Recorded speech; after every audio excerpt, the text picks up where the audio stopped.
এখন যে খবরের দিকে অবশ্যই নজর রাখবো, বিধানসভার গেটের সামনে রয়েছেন চাকরিহারা শিক্ষক শিক্ষিকারা, সেখানেই রয়েছেন এই মুহূর্তে তারা। নজর রাখবো সেদিকে, দেখতে পাচ্ছেন সেই ছবি।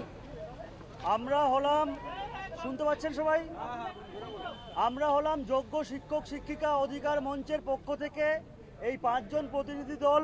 আজকে আমরা এখানে এসেছি মূলত তার কারণ হচ্ছে আমরা কিছু দাবিপত্র, 4টা দাবিপত্র মাননীয় মুখ্যমন্ত্রী, বিরোধী দলনেতা এমএলএ নৌশাদ সিদ্দিকী মহাশয় এবং মাননীয় স্পিকারের কাছে আমরা কিছু দাবি এনেছি।